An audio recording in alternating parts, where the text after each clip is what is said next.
the Balls Podcast with Mark Davis, Krista Meinhardt, Luke Rule, Jake Winnikine, Alan Tomasella, and Nick the Doc Skirkle. Man, oh man, it is Tuesday, September 10th, 2024. This is All About the Balls Podcast. Week 1 is officially over. I'm Mark Davis, and tonight I am just joined alongside just my good buddy, Jake Winnikine. And, man, it's going to be a good night. This is All About the Balls Podcast. Jake, man, we are one day removed. Your Niners were the last team to play this week as they steamrolled the New York Jets. How are you feeling, my friend? By the way, Chris McCaffrey was hurt, so remember that. Yeah, feeling great. Not going to lie, if I say I wasn't nervous going in last night once I saw that CMC was out. But, man, Niners look good on all cylinders, man. I'm excited for the season. I'm excited to get in here and have a debate that matters. Yes, I mean, this is the debate, in my opinion, that matters. I mean, someone's like, one of my buddies like, you got competition. Luke, I'm going to call Luke and Doc out. They're acting like little bitches where the debate is so important, which we already know what's going to be said. It's not like we have YouTube TV, Jake. Everyone on this show, besides Alan, who's deployed, has YouTube TV. It's simple. You can go record it, and you can go watch it later. I mean, the same thing's going to be said besides one individual is going to say something about a new individual because now she's on the ballot. So, I mean, it's the same thing every single time. You know, nothing changes in the debate. This is the debate that matters because it's NFL. What's better than the NFL? What's better than college football? What's better than those two sports? I mean, that's my opinion. There's nothing better than that. I agree. I mean, I wouldn't pass up a chance to talk sports for sure. But we're going to see the debate afterwards. So, I mean, it's not a make or break.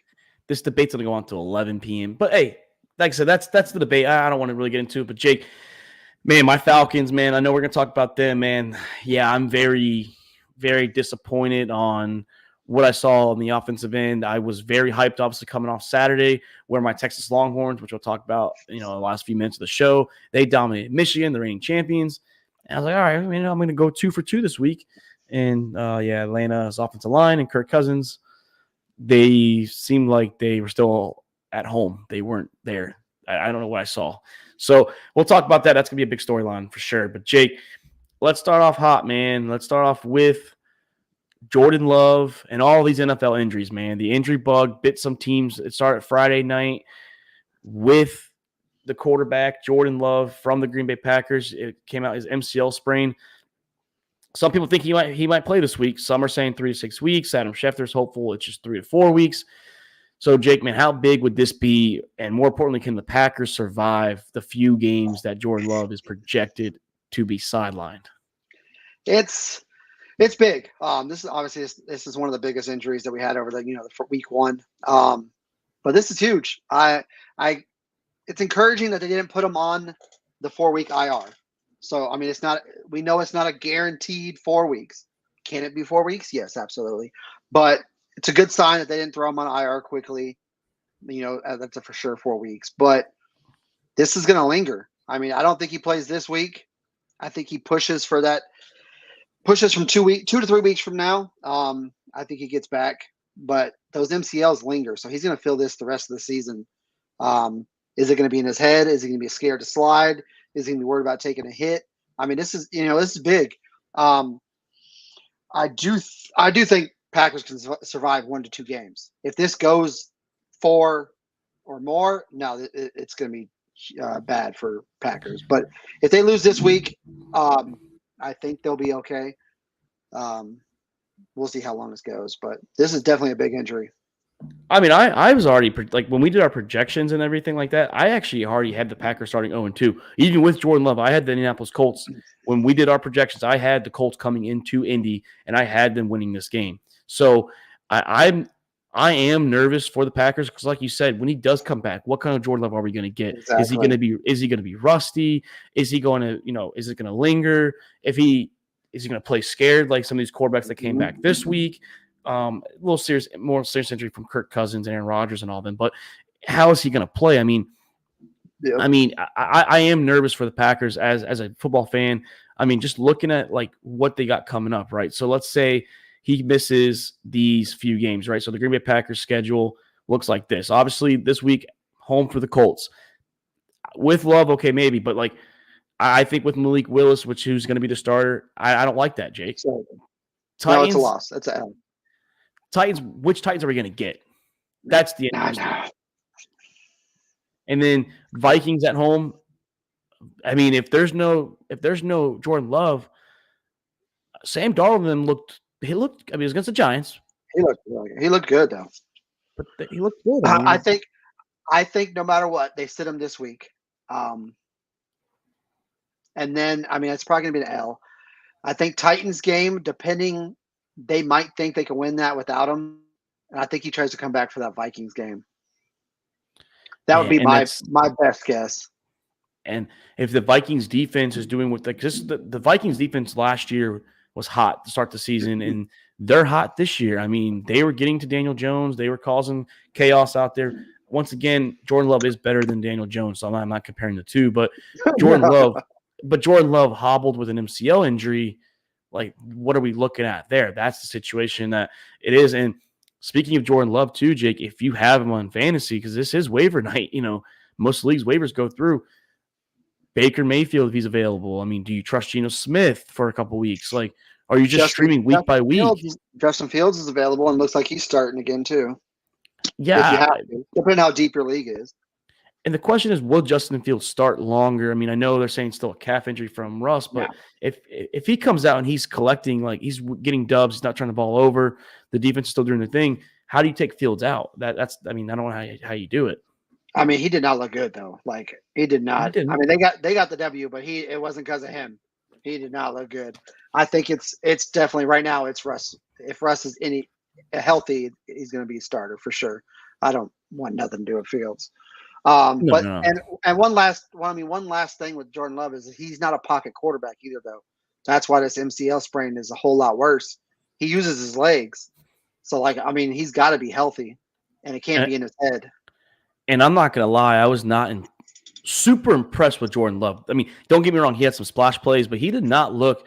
And I asked you guys this: is this the Trevor Lawrence comparison, where Trevor Lawrence had that hot second half of the season, his second season with his first year with Doug Peterson, and then started off a little good last year, and then he sizzled out. Is this the same situation? Is he going to be what Trevor Lawrence was, where a good half of the season got paid before Trevor did? Trevor played 3 seasons as a starter, but is that the same situation? That's what I mean. It was kind of trending that way on Friday night. I get it's just week 1, but it was looking that way. I mean, if that's our, we're going to have our week 1 overreactions. We're going to have a bunch. It's it always happens, but I'm with you. I mean, I said going into the season that Packers were going to have a, not really a down year, but worse than last year. I think they were, there's always that one random team that has no business, being deep in the playoffs. They're 3 years ahead of time. Packers was that team. I felt like they weren't ready to be there, but they were on fire. Like Love had a great year, but I think they take a step back from last year for sure. But I think they're 2 years or so that I think they'll be all right. But yeah, I don't think this is like Packers to the Super Bowl year or anything like that. Some more injuries, Puka Nacua. So if you're literally trying to go after receiver, you have DeMarcus Robinson, you have Tyler Johnson. Maybe if he's out long term, just saying if you have more depth spots, I know every league's different. Jordan Whittington might get some playing time. I'm a Longhorns fan, so I'm a little biased, but he looked good this preseason. He even got a touchdown, was negated for a stupid fucking hands to the face on a hole. I was pissed. But Al Lazard could be an option if you need to replace someone. It's Aaron Rodgers' little BFF outside Garrett Wilson. So, I mean, these are receivers that maybe you replace Puka Nacua for if you get him on the IR. That I've seen in the leagues. I don't see much. I'm not going to lie. This week, I've not seen many guys on the waiver wire I've actually fell in love with. Not even for long term. No, besides, Isaiah Likely. Other than that, there's not like if he's available, yeah. Yeah, absolutely. But yeah, I mean, that Puka injury, I think it's gonna be longer than 4 weeks, so I would definitely recommend. Is it the same option? Same injury knee? that he had. Yep. Yes. Same knee. Mm-hmm. Yeah. Okay. Jordan Addison, Jake, he's out. It looks like a couple weeks too for the Vikings. Yeah. That's so Naylor. Naylor got a touchdown. I don't get it, only had one catch, but Naylor is that wide receiver 3. Does he comes in that wide receiver 2 role, or does Sam Darnold just favor JJ? That's the interesting thing. If you want to take a chance on Naylor just for depth to see what he does, so no one else gets him, you could target him as well. Yeah, I mean, that could be worth a shot because, I mean, there's got to be somebody else besides JJ. Like when you start playing these elite teams and you have these elite corners on JJ, it can't just be him every down. Someone's got to get the ball. Yeah. And then another injury, T. Higgins is lingering. It looks like he's going to be out this week against the Chiefs is what everyone's saying. So outside Jamar Chase, no one stood out. We're going to talk that. We're definitely talking that game. No one stood out for the fantasy aspect for the Cincinnati Bengals with T. Higgins still out. So it's Jamar Chase and T. Higgins, literally. Yeah, it is. And I don't know that I didn't realize going into week 1 that injury was, that serious. Everyone kept saying oh, he's day to day, he'll play, blah blah blah. But I mean, he hasn't even practiced yet. Like so it's not even like he's close. Like this might be a couple more weeks easily. It's weird. T. Higgins, if anyone's listening in the Dynasty League, he is still on the trade block potentially for the Baker's Dozen, which is my squad. If you're interested in T. Higgins, and Devontae Adams is available, just hit me up. But Jake, the last one, Christian McCaffrey, with the injury to him and the emergence, which we are going to talk Niners, does Jordan Mason get more involved with the 49ers? Should guys target Jordan Mason? Will he get maybe 8 to 10 touches a game now, and Chris McCaffrey's workload comes down just a little bit? 100%. If Mason's available, you pick him up. I have him in almost all my leagues. I knew going in, they talked in the offseason that they wanted to limit McCaffrey's touches just a little bit, and that Mason had an amazing camp. They said he looked fresh. He looked, they were calling him like a mini Marshawn Lynch, the way that he runs. He ran hard too. He ran hard. So yeah, absolutely. If Mason's available, you get him. He's going to get touches. Who knows how long this McCaffrey injury lingers? One good thing that Shanahan did say, he said that if it was a playoff game, McCaffrey was playing. Oh yeah, for sure. Well, so it's not like nothing serious. It's not Madden curse. It's not Madden curse. I think they're being cautious, and I mean, especially with the next couple games, with the way Mason looked. I mean, there's no point in rushing him back at this moment, for sure. Mason, when you texted me, because when you texted us that in Discord, I was like, man, I don't believe you, because like I went on Twitter, the first name I clicked was Adam Schefter. He didn't report it. It wasn't out on his Twitter, so I was like, dude, he's fucking with me. He's just trying to get us hyped up for the game. Like he's giving us some. And then I went on, it might have been Ari or Don, and I was like, and I think Rap Sheet, I was like, damn, dude, he's hurt. I had McCaffrey going in to the game in my buddy Jules' league, so shout out to his league, which I won, and I luckily had 2 defenses. I had the Jets because I was going to keep them long term. I thought they were going to be a good defense. I'm glad I dropped them. I dropped and picked up Jordan Mason. I was down less than 8 points. This girl had Brandon Ayuk. I had now Jordan Mason. Mason goes off. I win the game. I'm keeping both Mason and Christian McCaffrey. Absolutely, 100%. One will be Mason will be trade bait potentially. Maybe I'll get him on the high. But Jake, where do you want to start, man? Like what game, what storyline? I have them all typed out. Which way do you want to lean towards? I mean, I know we have rookie quarterbacks. We got Joe Burrow. Actually, no, let's start there. Bengals and Patriots. Oh gosh, the biggest losers of the week. I understand the Falcons look bad. We were overhyped a little bit. Other teams look bad. The Giants and the Panthers are probably the worst team in football. The Cincinnati Bengals were the worst losers of the week. And shout out to Jared Mayo. Got his first win as a head coach. He said they weren't going to tank this year. And by no means necessary did they lose this game. Jake, the Cincinnati Bengals, are they already done? Done. I'm not going to say they're done yet. I mean, I would love to. But no, I mean, obviously they're going to get Higgins back. But they looked rough. They had 164 yards passing. I mean, it was rough. No aspect of the entire team looked good. I mean, Burrow just looked lost. It was not good. Jamar Chase, he played. I mean, you wouldn't know it. Pitch count. But he said there was no rust. He said there was just no one was getting me the ball. He said, like, I was in the plays. It just, we weren't making plays. He kind of threw a shot at Burrow, but I don't understand. Like, I'll answer the question in a minute, but for this game, I don't understand. Like, Burrow was accurate, 21 of 29. That's a good. If you tell me 21 of 29, okay, I'm expecting maybe like 250. Okay, only like you said 164 yards. He did but get it was sacked. checkdowns. Yeah, and the tight end, I will say that did cost him the game was that tight end that dropped the pass. He got punched out at the 1 yard line. I don't know what he was doing. He was careless with the ball.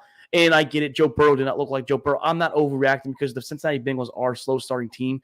Now, they are going 0-2. They are losing to the Chiefs. Absolutely. But I'm not worried about the 0-2 Bengals until week 3.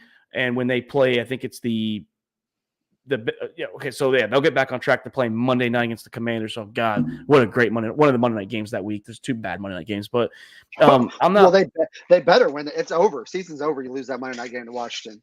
But I don't get why they avoided the run. Zach Moss averaging 4.9 yards a carry, 9 for 44, and a touchdown. Why are we not running the ball? Zach Moss is averaging almost half a first down a carry. What are we doing? I get it. Jamar Chase is on a pitch count. I get it. T. Higgins is on. He was hurt. But where's the other guys? Where's Jermaine Burton? Where's this guy you hyped up? Andrea Isavas, or whatever his name is. Where's the hype? Like Joe Burrow hyped him up in preseason. And the defense, I get it. They held at 16 points, but the defense, if you watch it a little closer, Jacoby Brissett and Stevenson. Stevenson had 25 carries for 120 yards. And a touchdown. Yeah. He had a field day. He had a what we think Stevenson should have been 2 years ago type of game. That's what we were anticipating from Stevenson. I know you, Luke, and Doc, even last night we were prepping for the show. You guys are Joe Burrow haters, and Chris is a Joe, and Alan are Joe Burrow dick riders. I lean more in the middle of like the half full, glass half's full for me. I like Burrow. I'm not big on his playoffs games, but regular season Joe Burrow is usually good. I'm not counting the Bengals out. I'm not yet. It's too early. They're going to get T. Higgins back hopefully soon. That they need T. Higgins. They really do. And maybe T. Higgins needs to just get paid. Maybe they need what the Eagles did and pay both receivers. Like, honestly, I mean, they might at this point. I mean, that offense looks so bad. If he comes back and the offense turns around, then they might realize, hey, we do need Higgins. Like, yeah, big time. I mean, it was bad. It was real bad. Hopefully it was just, week 1 jitters. I'm not writing them off. I'm a Burrow hater, but I'm not writing the Bengals off yet. They're going 0-2 100%. They go 0-3, I'm done. It's a wrap on the Bengals. Well, it's not even just so like following that. Like, I mean, they have Commanders. They're at home for the Commanders. That'll be their Monday night.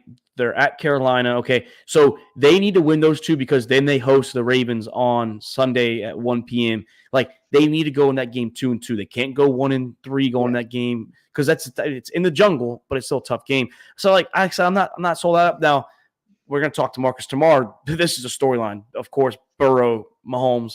It's one of the biggest storylines of the week. They better hope they don't play like they did against the Patriots because they will get steamrolled. It will be 31-34 to like 10. I think it's going to be that either way.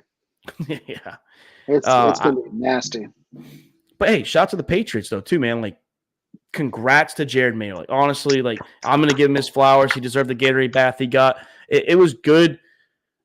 See, these Patriots, I can get behind. It's a new Patriots team. I don't want them to win Super Bowls anymore because they have their time. But I can get behind like this. I can get behind Jacoby Brissett being the bridge. I don't mind like Jacoby Brissett. I never hate the guy. I don't mind him passing the torch to Drake May down the line. I want to see Jalen Polk and Javon Baker play. Stevenson, shout out to him. Maybe they just needed a new coach. Maybe they needed a new start. They didn't look great. Nobody knew it was necessary, but what a great start in the Jared Mayo era. Absolutely. I mean, major props to him. I mean, that was a big win for them. Everyone wrote them off. I mean, in our Survivor League, 20 of us had the Bengals. So, I mean, I'm a lot, baby. Everyone had the Bengals. I mean, that was a big win for the Patriots. Definitely props to them. I'm excited. Maybe they'll make some surprises this year. And I know Allen was there because it's his team, and he wants to get picked. He wants to get high picks for next year. But this team isn't a quarter. Like, the team's got their quarterback. So, like, yeah, you can tank for weapons or whatever you want. Whichever direction you want. Maybe even trade out and then have some bite on some quarterbacks. But they're not. They don't need to truly tank. I mean, if they feel like they're good enough to compete, I mean, if you show players that are free agents next year, we're a 7-win team right now in this era. Absolutely, yeah. It might draw attention. They have money too. They have cap. So they got money, yeah, for sure. They let go of Judon. They're not getting Dak Prescott because he signed with the Cowboys. Obviously, drafted Drake May. So, like that whole conversation before the draft, they will have a lot of cap space on a rookie quarterback deal. They could be contenders 2025, 2026. Maybe not 2025, but like they might be competing at a better level. But man, shout out to the New England Patriots, man. But yeah, they should be getting Kendrick Bourne back at some point too, right? Yeah, they should. I think he's on the pup, so he. I was gonna say, I think, but it's not season ending. No, not season ending. Jake, what direction now should we move to? I mean, I picked the first topic, man. Like I said, there's so much we can discuss. What about that flag behind you? Oh yeah, let's talk about it. So let me scroll up to them. Oh, where are they at? Oh, here they are. Steelers and Falcons, man. Started off looking good for us. We were up 10-3. Kirk Cousins rolls out, hits Kyle Pitts in the corner of the end zone. I'm like, all right, man, like this is looking good. We're here. We're ready to go. And then I believe it was the second quarter, and Kirk Cousins started getting hit, and he looked nervous. He looked scared. Even when he wasn't getting hit, he was anticipating he was going to get hit. Couldn't complete throws. The offensive line looked terrible in pass protection. Now, the one good thing that I liked about the Atlanta Falcons was the usage of Bijan Robinson. So it gives me hope that our weapons will be weapons. I'm not counting Drake London out, not counting Kyle Pitts out yet because, like I said, it was Kirk Cousins' first game back with the Achilles. Maybe he just needed to get his feet under him. Will be a tough game. We will talk tomorrow about Falcons, Eagles on Monday Night Football. But I didn't like what I saw. No, not by any means necessary. Defense, yeah, we get 6 field goals. Bend but not break. It's also a rushing quarterback, so it's harder to always prepare for a rushing quarterback than it is a pocket quarterback. Yeah, I mean it's hard right now. Like what I saw, yes, was pathetic, absolutely. But it's hard to see. Like, is the O line that bad, or is TJ? It's TJ Watt and Alex Highsmith too. So like it's hard to. I don't think any O line is going to hold TJ Watt. But yeah, he was having a field day. But I am a little concerned with Cousins. Hopefully, it's been a year. Hopefully, or however long. Yeah, he got hurt week 8. Yeah, week 8 he got hurt. Yeah. Hopefully, it was just rust. Now that he's got hit, because he didn't play all preseason, he wasn't getting hit in practice. Hopefully now he's got a game under his belt. Now, hopefully it turns around. We have to win. We have to win one of these next 2 games before we go into home games against the Saints and Bucks week 4 or 5. We have to. Maybe this was the get right game, and then we go to Philly. Maybe Kirk does something that I didn't believe is going to happen. I think playing in Philly at night is just dangerous for any team. It's the environment. It's the people. I don't care. Even if the Niners came into Philly, I know you're going to pick them to win, but deep down you're going to be. It's just still Philly at night. It's still a crowd. It's not Atlanta where the Steeler fans were in attendance. Literally, it was a home game for the Steelers. We didn't bring that part up yet. That was bad. Yeah. Falcons had to do a silent count at home. Yeah, that's terrible. That's terrible.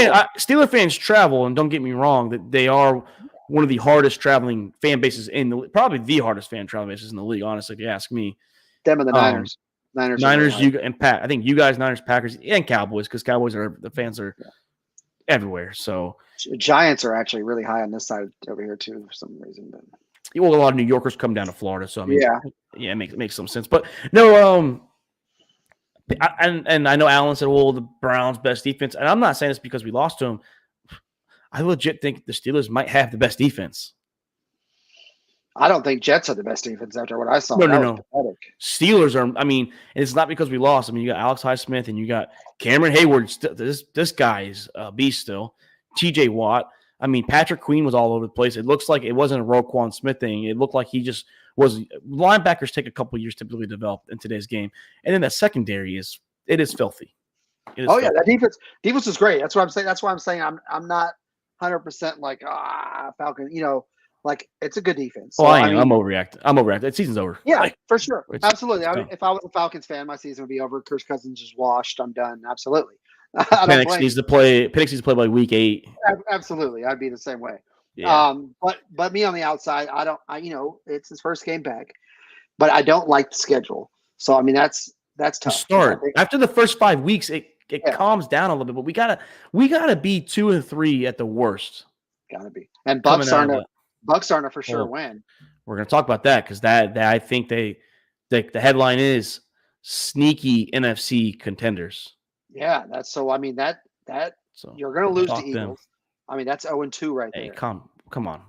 You're losing to Eagles. I'm picking Philly and pick'ems, but I am because with money on the line, I used to pick always my team. If Now I this have to separate. if this was week 1, then I'd be on the fence on Eagles or Falcons. But after what I saw, there's no way I could pick Falcons after that game. It's You just got to show me Philly. something first. Philly's loaded, man. I mean, speaking Barkley, of Philly, dude. Speaking of Philly, man. Yeah, Barkley, this guy right here, man. And shout out to my Eagles buddies out there in South Jersey. You guys got a dog. And, we were talking about Offensive Player of the Year, and no one mentioned Saquon Barkley. And for some reason, he had never mentioned in my mind. Maybe Saquon Barkley will be offensive. This is the overreaction. Saquon Barkley might just win Offensive Player of the Year. I called it. I called it to a bunch of buddies. I said, yeah, you didn't pick him on that show. Yeah, I know what you mean, though. Yeah. But I said Barkley's gonna have a CMC year. I 100% think so. Like a lot of people, no one was high on that trade. I think it's a huge move, huge. I don't know. Like even in fantasy drafts, Barkley was dropping a little bit. I should have picked him. I should have picked him over St. Brown and then went receiver with my second pick. Yeah. I didn't think about Barkley. I should have done it. Should have. My 14 man, he was taking 14th. That's crazy.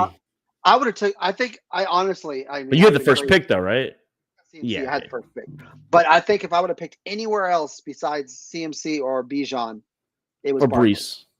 No, I would have took Barkley over Brees. Okay. That's a hot take. That would have been a hot take during the draft time. Anywhere else that I was drafting, I was going Barkley. Like I think he's gonna have a massive year. In the pressure, he's gonna get a workload, but it's not the same workload with the Giants because you have AJ Brown, Devontae Smith, Dallas Goedert if he's healthy. And I get it, Jalen Hurts is. You guys aren't solely high. I've come back to reality a little bit where, yes, I said last year after the Super Bowl season he was going to win MVP. I came back. I reeled that in a little bit for 2024. If he cuts down the turnovers and he can just play like he did without the turnovers, this Eagles team, man, they're scary, man. I think the defense is going to get better. Yeah, the defense gave up some splash plays, but this defense is going to get better, man. The pass rush is there. I mean, they're just young in the secondary with, a couple older guys, but I don't know, man. Cam, how'd you lose, man? What was the score? I lost 3 of my 4 leagues. But Dynasty I've lost week 1 last year was the 1 seed. I'm not worried about it. So, but Jake, man, Saquon Barkley he's a dog. Yeah, Eagles gonna be good. I mean, you got to think about it. It's like the Niners with CMC. McCaffrey's not getting 25 plus carries, but he's putting up the numbers he's getting. It's the same thing. Barkley's gonna have the volume. He's gonna have the numbers without having to go 30 carries a game. And the Eagles are running a lot of 2-back sets with Kellen Moore's place. I mean, we didn't see much of that in Dallas when he did it, but Will Shipley was getting a lot of attention right there with damn, dude, that's a heartbreak, Cam. Yeah, I'll put that on there, man. Yeah, 108, 110. That's a tough one, man. I mean, hey, but that's just signs for the future, man. It's 1 week. You have a whole year ahead of you still, man. So keep that head up. I lost my big league. I lost by 7. I had Ayuk and Jordan Mason. I mean, I had CMC, but I switched it to Mason. And if Mason's 20-yard rush touchdown doesn't get called back, I win. If Ayuk catches that dime in the end zone, I win. Well, it's my luck too, Cam. So Cam, listen to this story, man. So in our league that me, Jake, and everyone, all the boys are in, Chris, who's on the show, I'm down. So I'm down 6. No, I'm down, I think 9 or something like that going to Sunday night. And St. Brown has a dud, 4.3 points, 3 catches for 13 yards. And if he gave me 25 points or so, that's asking a lot. So for a receiver, but he gets me a good game, a Mon-Ron St. Brown type game. Chris had Chris McCaffrey. He couldn't put nobody in the spot. His IR spot's already filled. All he left was Moody. Yeah, Moody did drop 26 points, so he still probably would have won. But it also didn't help that Derrick Henry didn't know he was not going to get some touches in the second half there. So, yeah, stars didn't – honestly, Cam, stars did not be – there weren't stars out there this week. A lot of stars were quiet. I mean, so maybe week one was just a bad week for a lot of the stars in general. But all chase Jaden Daniels. Yeah, that was sorry, another thing too, Cam. I benched Jaden Daniels because I wanted to see how he was going to do for Justin Herbert. And, of course, Jaden Daniels dropped. That was a 16-point swing right there, too. So maybe if I put him in – and I'm not mad about that because he's a rookie. I wanted to see what he's going to do. I'm not truly mad about that. So, he lost Puka and Njoku. Yeah, that's fantasy. That is fantasy. That is the that is the unfortunate of fantasy. But we're going to transition, Jake. If Isaiah's Likely is available, go get him for Njoku. Yeah, go get Likely. Ali and me were talking about this. Rookie quarterbacks. We had three of them. Well, the true winner of rookie quarterbacks was Michael Penix, but he didn't play. Bo Nix against the Seahawks. We had Jane Daniels against the Bucks and Caleb Williams against the Titans. These rookie quarterbacks looked like rookies. Nobody truly stood out. I get Bo Nix had a couple of turnovers. He did show some flashes. Daniels was a hell of a runner. Passing wasn't really there. Even Dan Quinn said, I want to see him throw the ball more. And Caleb Williams didn't even crack 100 yards. So, Jake, how worried are you for the future of the first year for these three rookie quarterbacks? Yeah, I'm worried if we're talking overall record. I mean, obviously I'm worried. I don't think – but we expected it from Washington. And we expect, Bo Nix. The real issue was Caleb Williams. I mean, this dude was the number one pick. This dude has so much talent. All offseason, we're talking about how it would take the worst absolute performance for this team not to make the playoffs because of the roster he's got. Like, let's not just throw this under the bush. Like, I mean, this dude didn't even have 100 yards passing. He better be buying his defense Rolexes. I mean, they carried that game. I mean, it wasn't even just Caleb. I mean, for that game alone, it was also the offense in general. Like the run game didn't. I mean, yeah. I don't know. I'm looking at Pollard. I'm sorry. Yeah, Swift only averaged 3 yards to carry. I mean, they had 84 yards rushing on 22 carries. That's something to ride high on either. Keenan Allen dropped a touchdown in the end zone. Yeah. Now, I don't think that even still cracks 100 yards. That was he still don't crack 100 yards, but he'd have a touchdown right there. But yeah, no, I mean his passes were getting batted down. He was trying to do some college, those college little rollouts. That stuff was not working. Like it was. I mean, obviously it's week one. We're gonna overreact. We're gonna have our moments. So don't kill us. But for sure, I'm overreacting with that one. That I was not impressed with that roster. To have 93 passing yards is not it. I'm pumping the brakes on the overreaction on Caleb Williams because he is a rookie. We said it. He's going to have these flows. We thought maybe he starts good, goes bad, goes good, goes bad. Okay, it's the opposite. He's going to have these college moments where he's a rookie. He's still developing. He's still learning. They play the Texans Sunday night, and we weren't impressed with that defense. Maybe he does have a good game. Maybe he doesn't.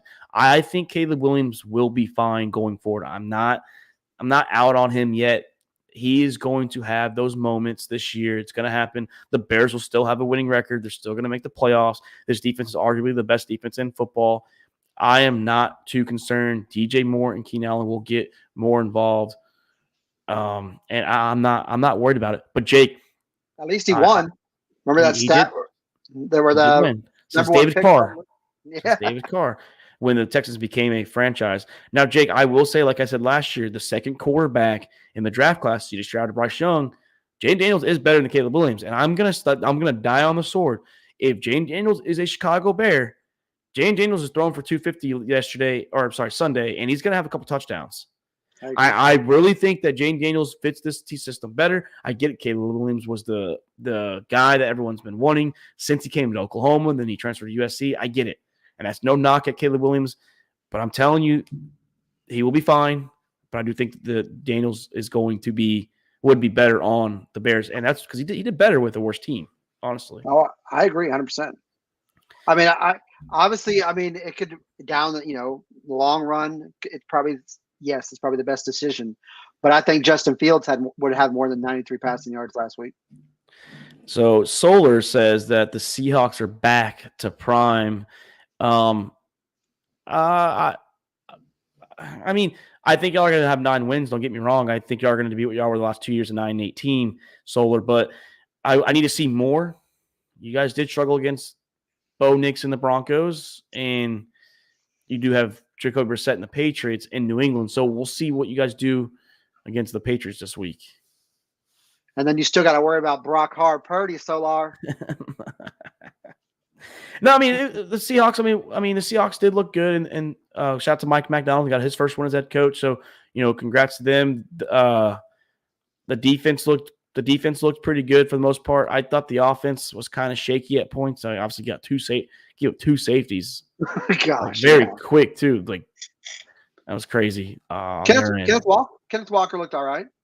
100 yards, 100 plus yards. Yeah. Kenneth Walker. That's the Kenneth Walker that we're expecting. That's the Kenneth Walker I fell in love with his rookie season. 2 years ago, yeah. Yep, rookie season. But Jake, let's go talk about something that needs to be discussed, and that's Deshaun Watson.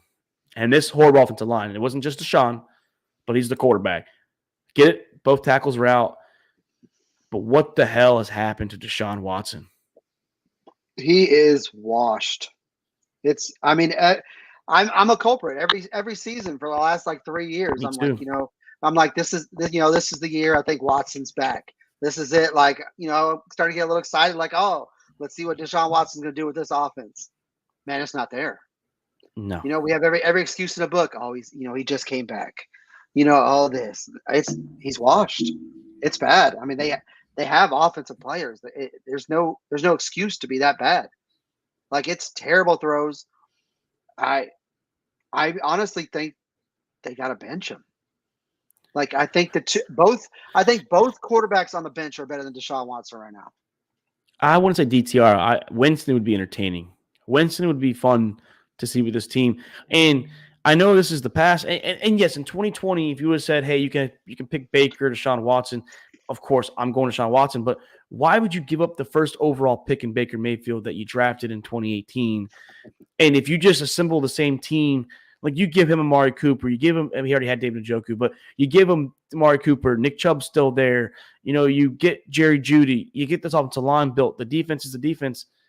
Baker looks great, and we're going to talk Baker in a few minutes, but I just don't understand. There's a lot of dead cap here. Oh, it's tough. The old line was bad, but it's also been Deshaun Watson's been a problem for the last couple of years too. Yeah. And they have talent, even with all the money they paid Watson. There's talent on that roster. I've been seeing all those posts, and it's great. They're it's a total Browns thing that Baker ended up better than Watson. It's. I feel so sorry for the Browns, but man, imagine the roster they have now without that $200 million that Watson's getting. Man, they could have even more studs. It baffles my mind. And I was a big Deshaun Watson guy coming out of Clemson. When he came in 2017, I was at the draft that he got drafted at, actually. I was in Philly for that draft. When they traded up with I forgot who they traded up with, because the Saints were going to take Patty, and then that was the same trade that the Bills gave up them. Forgot who the Texans got him from, but the Texans it was Cleveland. It was Cleveland. Next trade up with Cleveland, actually. Yeah, I was going to say, I thought it was. I was a huge Deshaun Watson fan. Obviously, he has his off-the-field issues, and I'm not going to judge a man's character. If it's true, everything he did is true, whatever. That's his personal life. His professional life, though, I thought he still had it. I thought he was the man. I get he sat out a year with the Texans, and he got suspended 11 games. But, man, the drop-off is crazy, and I just don't understand it whatsoever, man. It's ridiculous. It's insane. I don't. It's just not there. He looks absolutely. He looked like he was a rookie quarterback in his first game. It was bad. I just don't get it. And speaking of quarterbacks that played in that game, Dak Prescott got a contract, 4 years, $240 million, $231 million guaranteed. And we won't talk about too long, but how do you? CeeDee Lamb said that he needs Dak Prescott. Obviously, they're pretty good friends with each other. So I'm usually not a big fan of some of these quarterbacks getting these massive contracts. But I'm kind of fine with Dak getting paid. You're not. He's not the worst thing ever. He's not Tua. Like, I would take Dak over Tua any day. Over Trevor Lawrence, overall. Yeah, over all these quarterbacks that just got paid. I mean, I'm good with it. I mean, if Dallas makes it work, so where they get, I mean, obviously Lamb's done, he's done. If they can make Parsons, get that done, and then make it work, then I mean, it's good for Dallas. Have their core locked up. I'm fine with Dak getting paid. I hope it's not a situation like Watson where you're stuck with 231 guaranteed and he ends up being terrible. Hopefully they don't run into that scenario. But right now, with the way everyone's getting paid, I mean, it was the right move for Dallas to keep Dak. And I'm going to apologize to Alan. I hope he watches this episode back. I was wrong on the Dallas Cowboys this year. They're not going to be 8-9. They're not going to be 9-8. They're a 10-win team at least. And I was wrong. I'll react now. With their wide receiver one. I admit that I was wrong a couple years ago with that. I mean, I died on that sword. Hey, man, we're wrong sometimes, man. And I admit, absolutely. I've seen him in Dynasty, so I mean, I bought into the hype. I mean, I'm into the hype, so good for CD. But no, I mean, I get the whole philosophy behind the whole mindset behind it. You got to pay quarterbacks because of the market. Yeah. You got to pay because, like Alan said, what are they going to do at quarterback? I get if you can get him cheaper, I get it. You would love that idea, but if you don't pay him and he walks, who are you going to get? Shador Sanders, Carson Beck, Quinn Ewers? You had to pay him. It was the right move, and otherwise you're letting a above average quarterback walk at the end of the season for nothing. And if he goes right situation, then yeah, it'd be a dumb move for Dallas. I mean, especially with all the rumors that he might go to the Giants and be in the division and everything else. You had to pay him. I'm good. Looks like Mike McCarthy because a lot of the purports are that Dak did this now because I get the coaches on there last year in Dallas that he's a Mike McCarthy guy. He supports McCarthy. McCarthy loves him. That this might be the move to also keep Mike McCarthy because now you're getting paid before the coach gets paid. So it's like you're trusting Jerry Jones and Stephen Jones to bring back the coach that is there for you. I mean, Dak could have, who knows? He could have been in a few Super Bowls if he didn't have to play the Niners every year. Or the Packers. Niners consistently knock him out, but Aaron Rodgers knocked him out. Jordan Love's knocked him out. I mean, it's happened. Jake, though, let's move on. We mentioned this team. Are the Tampa Bay, like after this shellacking over the Commanders, I guess the Commanders, but the offense looked good. I'm not sold on the defense truly yet because I want to see them play against these contenders like Kansas City, Baltimore, the 49ers they play, Dallas. Are the Tampa Bay Buccaneers a sleeper team in the NFC? I have them sneaking in the playoffs, if we're calling that a sleeper. But it's week one. I'm going to overreact. As I've been saying all show long, they looked great. I mean, the run game was there. Baker looked amazing. And I like they have really good team chemistry. So, I mean, Baker's been hanging out with his receivers, his offensive line all offseason. Like, they're all buddies, they're all in sync. I love the team chemistry. It seems like, they all got Baker's back 100%. It's the best situation that Baker could have fell into after everything he went through. I think they're a sleeper in the NFC for sure. Coming into the season, I had Falcons winning the division, but that is in question right now for sure. Yes, it is. And I will say, as a football fan, not as a Falcons fan, as a football fan, I love seeing Chris Godwin play like Chris Godwin. Yeah. I get it. They're going to have moments where Evans leads the team receiving or Godwin. This time it was Godwin. 8 for 80-something yards and touchdown. Mike Evans had 2 touchdowns. Rashad White was used primarily as a pass catcher, which is fine. Bucky Irving did his job as the backup. Mm-hmm. You have Bucky. Jalen Millen got a big touchdown. I think they're going to start 3 targets, but they're going to feed him the ball. I like this Bucs offense. Like I said, the defense is what I want to see a little more consistency against these bigger teams, these better teams that are not the Washington Commanders. But yeah, excuse me. You go ahead. I was gonna say I think they do have some few injuries on defense too. I think Winfield Jr. got hurt. There was a few injuries that that we need to watch out for. But and then also, I mean, Mike Evans is Mike Evans, Mr. Consistent himself. Godwin, dude, like it's good to see. Godwin looked healthy. Last year, I think he was battling an injury the year before. He was still battling it with the year before Brady too. So it's like he's finally looks like he's back to being, and that's dangerous for the NFC South. I mean, absolutely, a healthy Godwin in the slot is dangerous. we still have a few minutes before we move to college football. Jake, let's talk about the same old brand new Lions because they're the old brand new Lions. Like, because last year's the old year, but they're still brand new. How about that physical offensive style they played? Jameson Williams balling. They didn't get St. Brown and Laporte involved, but Jake, should teams be worried about the brand new old Lions? I mean, just as worried as we thought. I don't think it's anything. I mean, they didn't look better than we expected them to. They look good. They beat the Rams, and everyone's high on the Rams this year. So good win. I wouldn't trust Goff. Like when people cover the middle, Goff starts to get lost. Like I'm not. A little bit, yeah. When they cover that middle of the field, Goff's kind of like, I don't know what to do. And when teams start to figure that out, I think it's going to be tougher on Goff. But that roster, yeah, it's stacked. I mean, you beat the Rams and St. Brown did nothing. So, I mean, it's a good win for sure. Right. Laporta and him had a quiet game by their standards. Yeah. I mean, Aiden Hutchinson all tight ends did really. Absolute beast. The defense didn't look that bad. The problem, though, Stafford was getting the ball out very quick early on. So you can't get a pass rush if Stafford's got the ball out in 2 seconds. Like, I think he was averaging like 2.8 seconds to throw. If that's the case, you're not going to hit him. There's no way. Even TJ Watt's not going to hit him. Like, the ball's out that quick. Rodgers was the only one getting it out faster, I think. Rodgers had to do like 2.2. But Stafford was getting it out fast for sure.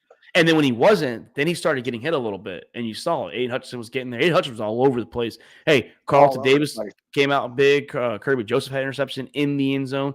That was the Rams didn't have one turnover in the red zone last year. They got this year. And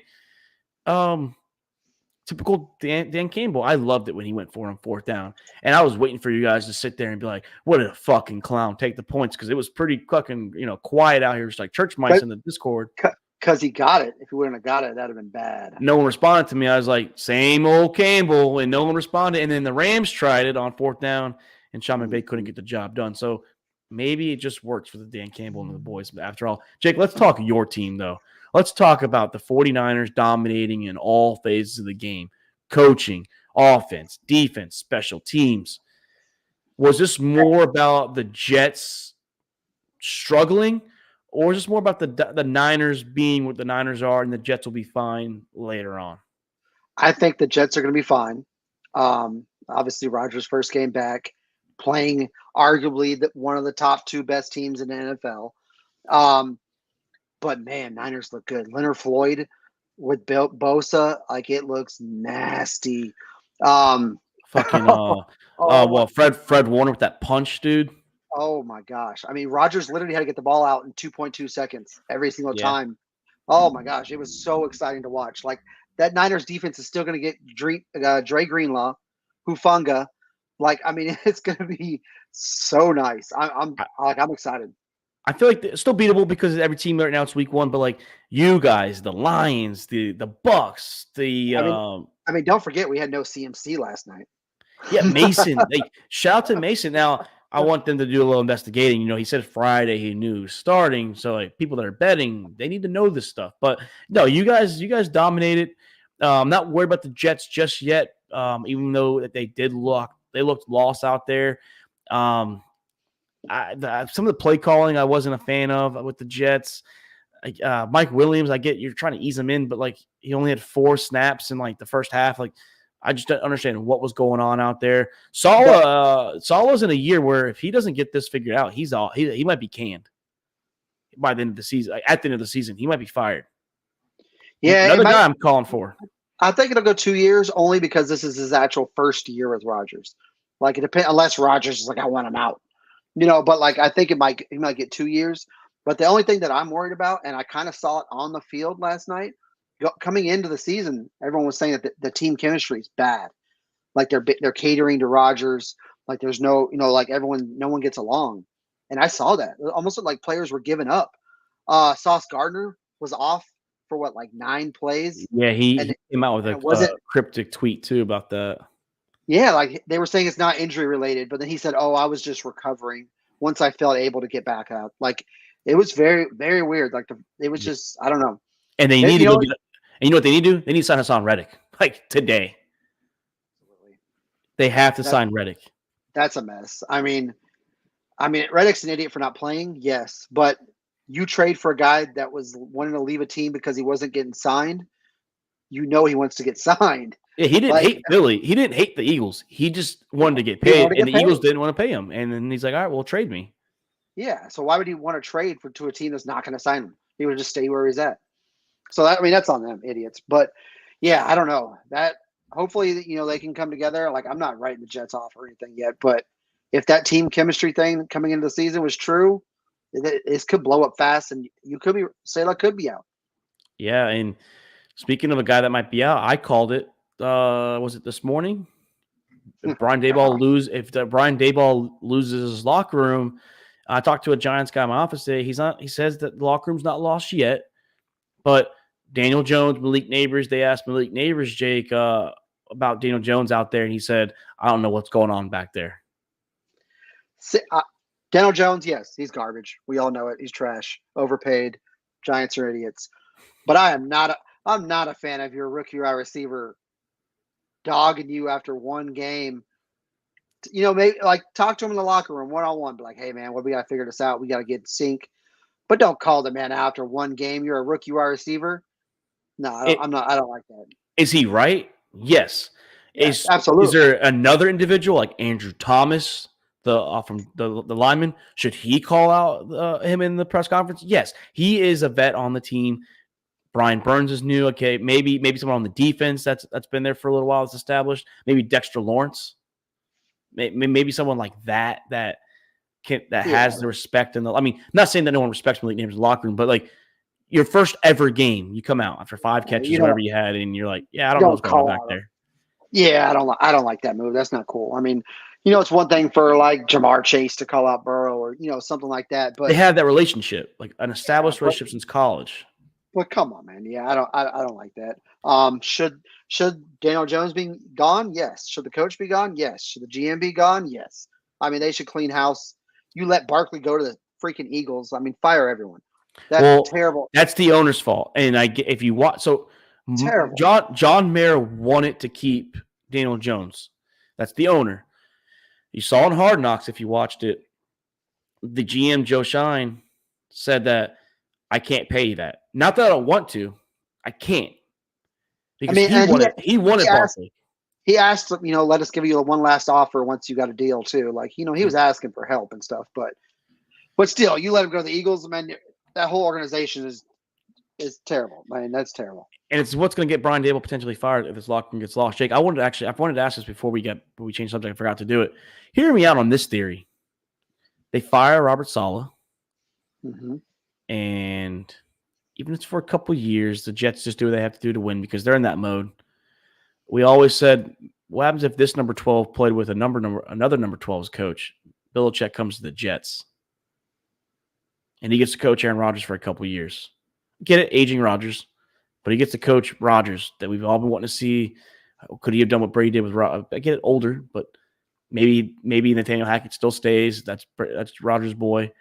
He coaches the defense, and it's Bill and Aaron Rodgers for like 2 years.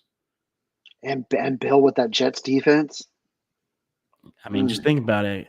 Bill wants to choose the team he wants to go to. I'm just saying that is a situation that you could go. Well, hey, another topic, though. The Panthers. Are they the worst team in it? And Salah back to Niners as defensive coordinator. This defensive coordinator didn't look bad the first week, but. No, he didn't. He looked great. Yeah, Panthers are the worst team in the NFL. It's bad. I mean, I keep trying to give Bryce like the benefit of the doubt. I'm like, what if a veteran was in that spot right now? Like, would they look better? Like, you guys all give him excuses in the chat, and I'm so sick of it. I am so done giving this. I don't give them excuses because they invested in the O-line this year in the free agency. They went and got Xavier Leggett. They went and got Jatavion Sanders. I get it, Jonathan Brooks not there. You did get Deontay Johnson, who's still in quarterback jail somehow. You got pieces for him. Thielen looked good last year. Bryce Young's first throw of the game was a horrible throw. He looks terrible. Great college quarterback, great in the collegiate level. But I don't like it. And I don't want to hear the excuses that C.J. Stroud came into a better situation. The Texans were the second pick. Nico Collins, looked decent with Davis Mills, but we didn't see this Nico Collins at this level until C.J. Stroud came in. Tank Dell was a rookie last year. Like he's not on the same level as Stroud or even AR. I mean, you put either one of them on the Panthers, they look better. I mean, it's not even close. His throws are 5 yards away from the receivers. It wasn't just the first throw of the game. There were so many. His interceptions were so bad. Like he's not the guy. and yeah, just I was not. I mean, I think they're worse than the Giants. They are. Really do. Giants beat them absolutely. And Germany. Well, good job, Germany. Get that game, dude. Good Battle job. of Take it. first and second pick of the draft. Here, winner gets the first or the second pick. But if you want to, Germany, just keep both teams. Yeah. Derek Carr, is he back real quick? Just a quick. Is he back? No, he's not back. It was a great game. It was a great game, but I'm not. The Saints aren't back. All right, well, let's talk about the Jaguars and Dolphins. This is what I wanted to talk towards the end. The Jaguars did choke. We'll talk Miami in a second. They choked. Etienne, very disappointed that you let Holland punch out at the 2-yard line when you were about to spit. He punches that ball in. That game goes 24-7. Even my Dolphins buddies and Tony, that game's over. Yep. My Dolphin buddies I was texting with too, they said it was over. That was a major choke job. I mean, but props to the Dolphins for coming back. But yeah, major choke job by Jacksonville. Tyreek Hill looked like Tyreek Hill. Shout out to him. I best celebration of the year, by the way. I mean, absolutely. Like, you're not topping that. That was great. Like, so obviously we all know the story. He got detained in handcuffs. Him and Khalil Campbell did.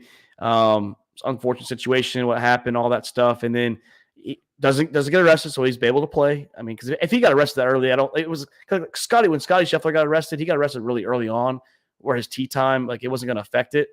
But that close to the game, I don't know if he gets out quick enough. But he got back in the stadium, and I even said once you sent all those messages about him, like, because we didn't see all that stuff, but we saw like him in handcuffs. I was like, oh, he's going for 2 bills. He's got a couple touchdowns. He's going to go bet the over on betting sites. Hit a long touchdown. He had over 100-something yards. You know, him and Waddle both balled out. But that celebration where he spikes the ball, he runs the other side, and Waddle walks him off like he's going to put him in jail. Like, that was the greatest thing. Props to the creation, the creativity of Jalen Waddle and Tyreek Hill there. Like, nothing could have topped that. Nothing. Major props, yeah. But Miami didn't impress me. So, I mean, quickly, Hill was amazing. Miami did not impress me. Tua was mediocre at best. Stats lie. He leads the league in passing yards in week 1, and I'm not impressed.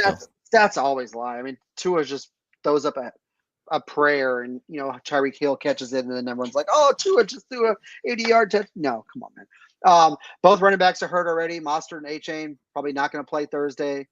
I mean, typical Dolphins. I mean, they're injuries, just like the Niners last, ton of injuries. But, yeah, I wasn't impressed. Jaguars choked. Dolphins should be 0-1 right now. I will say, yeah, I was not very. I think the Jags, though, are going to be fine. I think that they will. Yeah. Like, I mean, I feel like offense in a couple of these games, like you expect, it was a little sloppy. Speaking of offenses, Mark Andrews and Derrick Henry, John Harbaugh was on the record today of saying that we did not go get Derrick Henry to use him 30 times a game. However, every week will be probably a different guy. It depends on the game plan, the team that we're facing. Mark Andrews might be the guy one week. Zay Flowers, he said Nelson Aguilar. He even said, who was the other guy out there, receiver, whatever, but Isaiah Likely. So, sucks for fantasy owners because you don't know now who's going to be the guy that gets touches every week, it seems like. Absolutely. It's not. I mean, that is not what fantasy owners wanted to hear about the Derrick Henry usage. We didn't bring him here to get 30 touches. Mark Andrews not involved at all. Isaiah Likely with 11, 12 targets. I mean, that game plan, going in, none of us could have guessed that.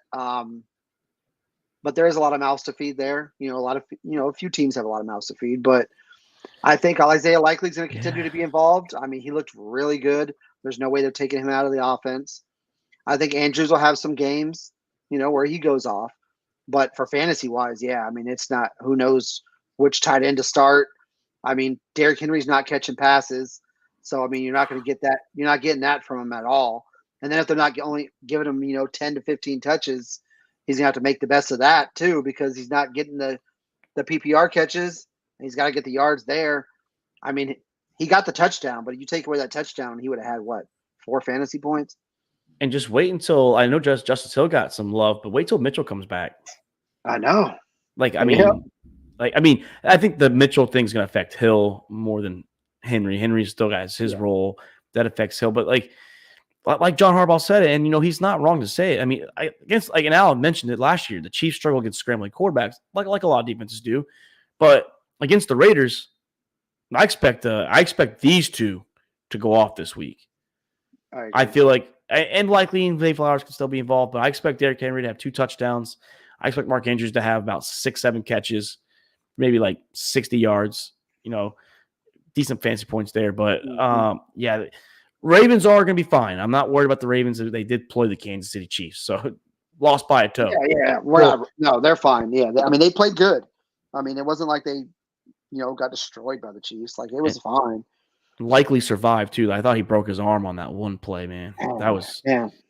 Isaiah Likely looked good. I mean, I would hate for everyone to go spend, all their fab on Isaiah Likely or the waiver wire, and then Andrews goes for 8 catches. But you got to take that chance. I mean, Likely looked. It's fantasy. I mean, he looked good. He looked like Lamar's favorite target. I mean, he did.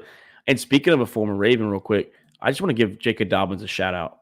10 carries, 135 yards, and touchdown, 2 massive runs. Mm-hmm. It is good to see J.K. Dobbins back. We've all said he's good when he's healthy. He's always been good. It's just his health. I mean, I was high on him coming into this season because of where he was being drafted. I got him in a lot of leagues. I loved, the spot where he was getting drafted because if healthy, he could be a top back. It's just a huge, major if healthy, But if he stays healthy, I mean, that's a great pickup for the Chargers. Are you ready for college talk, or was there anything we missed that you thought we should hammer? I know we didn't talk Texans Colts. I mean, there wasn't. I mean, AR had some great. He had some really bad throws, but he had some really great deep balls. He had the best throws of the week, and he had the worst throws of the week. Agreed. Yeah. It's like Texas defense looked a little spotty. Tank Dell wasn't utilized that much, but I know the one guy that I have. Mixon looked great. Great pickup. For Texans. Oh, yeah. Mixon looked great. God. Yeah, I mean, I didn't really see much. I didn't really see much of. I mean, it was a good offensive. It was a good game, close. Josh Allen looked good for the Bills. Who was it? Chris that said it in the chat. He was like, "Oh, look at this is like what I was like. That's what you're gonna get from Josh Allen. You're gonna get Superman Josh Allen. The first half, he looked like Clark Kent." And then he went in the phone booth and said, "Hey, motherfuckers, I'm still." And I can't really give an honest opinion on Josh Allen because I am probably Allen's come to the side because I remember when we were on Facebook Messenger, he used to say Josh Allen sucks. He's never going to do anything. He even blamed him for the 13 seconds game. Should have scored with less time to keep Mahomes off the field. He said he's never going to amount to anything, and now look where he is. He says he's going to be MVP. He's a stud. He's a beast. Put him on the cover this week. I've always been on Josh Allen's side since going into 2020 season. I'm excited for Thursday night.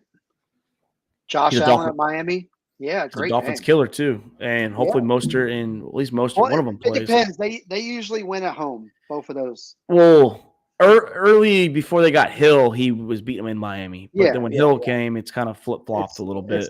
Yeah, I mean, it should be a great game if he goes in there. Going? I was talking. I mean, I have a buddy that wants to go, and I was talking to Josue, but he accidentally switched shifts, and he's got to work now. Ah, damn. I know. So I don't know. I mean, if not, I'm going golfing Thursday morning. So one of the two. I have a golf tournament Friday morning at 9 a.m. It's 4 minutes scramble. One of the two. I mean, I want to go. That's a great game. I mean, it's gonna be good. I mean, these two teams normally play each other tough. I mean, and you tell me that if you tell me Josh Allen, see. I love it, man. Y'all were in the chat like, man, the Bills are going to suck. Man, they're going to lose to the Cardinals. I'm sitting there I'm just chilling. And here comes Josh Allen, man. He's like, hey. They should have lost that game. I'm Josh Allen. That's what Cardinals he said. Choked too. That Marvin Harrison, the last play, he didn't even look to the right. Murray looked all the way to the left. If you watch his eyesight, he never broke his line of sight. It was always to the left. He never looked to the right.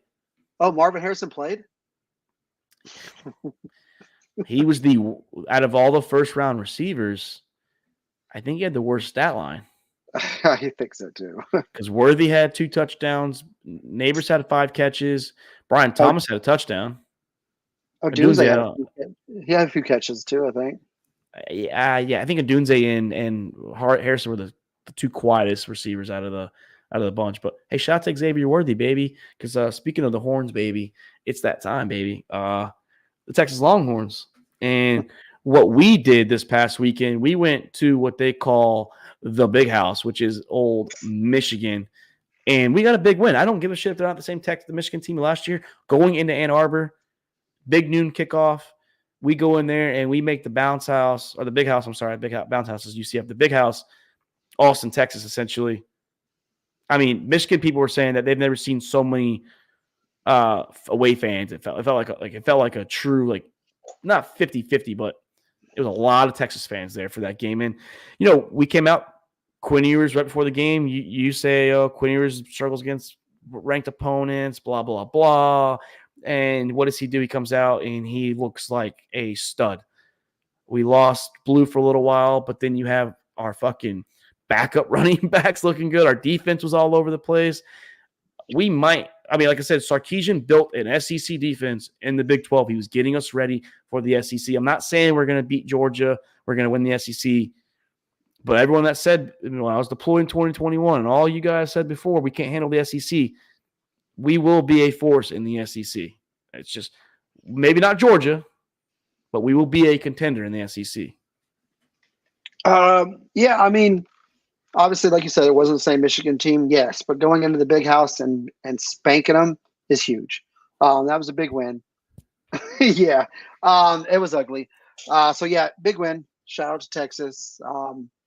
They're definitely going to be in there this year. Shot Quinn Ewers to the Heisman. I don't like seeing that because I don't like seeing us like that because I don't want us to have. It's good to have those hopes because you're a good team. But I know what my teams do. But we are. Quinn Ewers is now the Heisman favorite candidate. That'll flip all year. That's the way the Heisman. They were talking about him as a Heisman favorite coming into the season before it even started. Well, it's been Gabriel for the first couple of weeks and even pre. And now we're number 2. We did shoot up to number 2. We jumped to Ohio State. We went from 4 to 3 to 2. Georgia's next. That's when we beat them in Austin this year. We will be 1, obviously, but the last time Texas was number 1. That'd be an amazing game to be at. Yeah, we play OU. We play OU the Texas State Fair, and then the following week it's Austin, Texas, Georgia. That'd be amazing. And I did say we're going to beat Georgia, and then we're going to lose in the SEC championship to Georgia. So they'll get the last. I don't think any team's going to be undefeated. Notre Dame lost too, but yeah, like you said, Michigan's in trouble, man. They're done. They still play USC, Oregon, and Ohio State. They're done. I mean, Oregon looks terrible too, though. Yeah, I don't know what's going on with them, man. Gosh, they look pathetic, and I was so high on Oregon. Terrible. Yeah, we all. I think Oregon was your national champion. Yeah, they were. Still could happen. I mean, you never know. I mean, it's just they have to figure it out now. I'm in Ohio State, but I wanted to be a little different, so I went with my second choice. But but yeah, they look terrible. Michigan looks terrible. Michigan's done. They'll have probably at least 4 losses, 3 to 4 losses. Yeah, that's not what they should be. I mean, it's just their defense. I'm not worried about their defense. I get it. Texas worked them, but we have a good offense. It's not like we're a scrub offense in any means necessary. I mean, we have dogs out there, but their defense, I believe, will be fine for the most part. The offense, man, it's just they run this 2-quarterback system, man. Like Donovan Edwards doesn't look good. He actually had some good average, some yards per carry last game, but they just didn't run him as much. They didn't get the volume. So it's just I don't know what's going on. They only have one good pass catcher that they throw to consistently. I just don't understand for a team that recruits so well. Like I get it's a new coach. Shermore, he was there last year. It's not like that much of a drop off. I mean, yeah, and he was very close with the players. Like he came in for that one game. I mean, 3 games. He was 3-0 in the last 3 games. So I mean, it wasn't like he was just out of the team hire or anything. So that's not an excuse, but he's not Harbaugh, that's for sure. But no, yeah, they're done. Michigan's done. Harbaugh's probably lucky he went to the week 1 game as a honorary member instead of week 2. Yeah. He probably would have been pissed. Hey, Nebraska. How about Cornhuskers might. I get it, they beat Colorado, but this quarterback looks legit. Dylan Ravioli, whatever we call him. But the defense, that's the thing. The defense looks phenomenal. They shut down a high-flying – we're not high on Colorado, but they did shut down a high-flying offense. They completely annihilated a high-power offense. I mean, they looked lost. Definitely. I mean, I'm not saying, hey, they're contenders, but it's the best Nebraska team that we've seen in the last few years for sure. Like they look – That's the Big 12. Yeah, they look good. I liked it. I'm so sick of hearing about Colorado, so I love the beat down. But yeah, they shut down everyone. I mean, you can't Sanders, Hunter, you can't really talk about anyone in that game. Well, like I think it was Luke said, "Well, where's Hunter?" I was like, "Well, Hunter can't guard everyone on defense. He's got." I mean, I feel bad for him, man. Like he's the only one that seems like he's out there. I mean, offense, I don't think really anyone played well. I mean. Yeah, and then like they're blaming the O-line, blaming the receivers. I mean, they avoided the run. They weren't running the ball. Yeah, I don't like anything I saw from Colorado. I didn't like the fact that the media did try as much as Deion gets a bad rap. I will stick up for him on one aspect. They did try and bait him into like saying, "Was your offensive line a problem?" He's like, "Well, see, I know what you're doing. Is if I call my guys out, you're gonna say I'm a horrible coach and I'm calling my guys out, but." Yeah, we all they need to be better. Like we need to be better as a team, and I don't like the fact that they tried baiting him. But he's not wrong. Shador's not wrong, but either. But you don't address that out in the media like that. Neither you don't. It's like we said about Link Neighbors. You don't call your guys out like that in the media. You say that behind doors. I mean, there's a lot of reports coming out about him. Only looking out for his kids and all this other stuff. And who knows? The band. Yeah. Yeah, a bunch of stuff. I mean, looking out, make sure his kid gets drafted, but not worry about everybody else. Who knows? We don't know. But I am sick of out hearing about Colorado. They're terrible. They're done. They were done before it started. But they had a big rivalry this game too. Colorado State. That was a big game last year. How was that? So I hope they lose that too. That was the game that the safety was a cheap hitter and he took out Travis Hunter. Took out Hunter, yeah. Mm-hmm. That was dirty. I will say that was a dirty hit. Absolutely, yeah, for sure. Especially Travis Hunter's the only guy I truly like on the team, anyway. Yeah, me too. I mean, he does it all. I mean, dude's amazing. And then let's talk NIU, Northern Illinois University, goes into South Bend, Notre Dame, and they pull off a game-winning field goal, upset the Irish. And shout out to the coach in full tears. Man, what an post-game upset. Speech. Oh, man. That was amazing. I told the players it's not about luck. It's about the hard work. It's about what you guys do. Like, this coach is 2-0. They are 25. If they keep winning games, and maybe they're the Group 5 winner that gets the playoffs, this coach could be getting a big job in the near future. So, congrats to NIU, man. Like, that was a big win. And I think Coach Freeman's seat's starting to get a little warm. Oh, absolutely. It's hot. And I love that post-game speech. I mean, it had me want to run through a wall. I'm not even a fan of them. Like, it was awesome. But I love these upsets when these upsets happen, because these are the situations where a big-name school pays the other team to come play them. $1.4 million. Pays them to come play them, and then they beat them in their house. Like, I mean, it's just absolutely amazing. I love it. But yeah, that seat's absolutely hot. I mean, Notre Dame's held to such a high standard.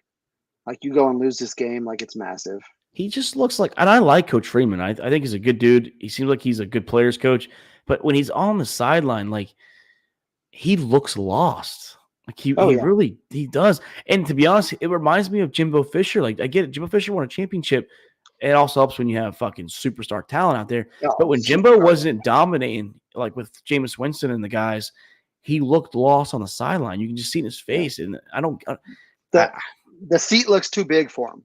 I mean, I don't think he's just not right. I don't think he makes it through the season, because I think Notre Dame's going to have some more losses for sure. I don't think he makes it through. Because they still have to play Florida State. They still got to play Georgia Tech. Hey, they still got to play USC. And I know we are never high on the USC Trojans. I mean, we're not high at FSU either, though. So, but the Trojans look, yeah, they look good. I mean, they look they're good. playing defense finally. And shout out to Reggie Bush, you got your number retired.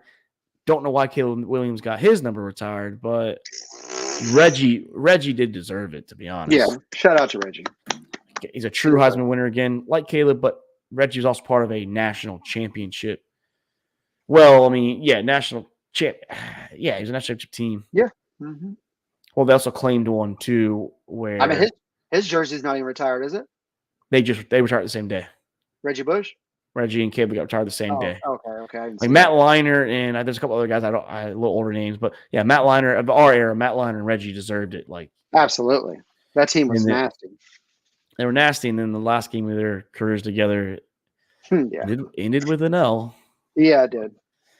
That was arguably the greatest college football game of all time. Not one. I mean, there's a lot of them. But overall, career-wise, they had a great career at USC. Oh, they deserved it. Yeah, absolutely. Reggie's also a Super Bowl champion too with the New Orleans Saints, so he won on both levels in his career.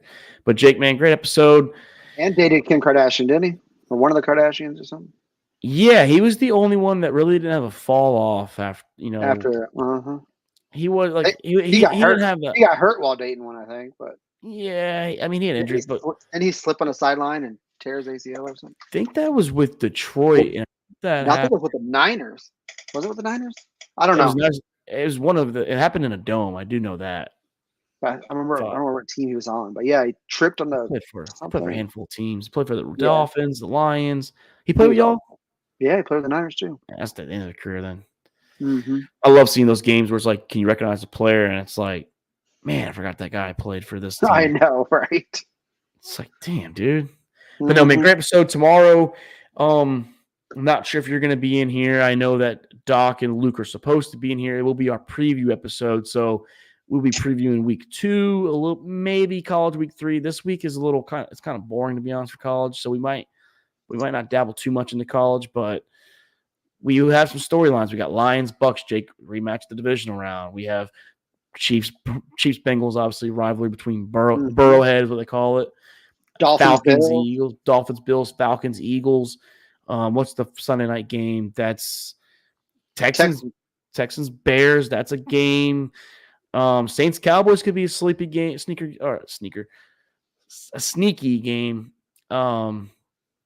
Out there. There's some good games this week that we got to keep all eyes on, Jake. But, man, I appreciate you coming in here. Appreciate you didn't care about the debate like the rest of the members of the show. But yeah, fun as always. Yeah, but we will be back here tomorrow night, 9 p.m., same time. Hopefully the boys, maybe there's not debate part 2, but we'll be back here tomorrow night to debate our previews, debate our picks, because we will have them. We'll have our debate against part 2. Yeah, betting against the spread, betting money line as well. So we'll help you guys there. I'm Mark Davis. That's Jake Winnicott. Shout out to the rest of the boys. Thank you for joining us tonight. This is All About the Boss podcast. We are out.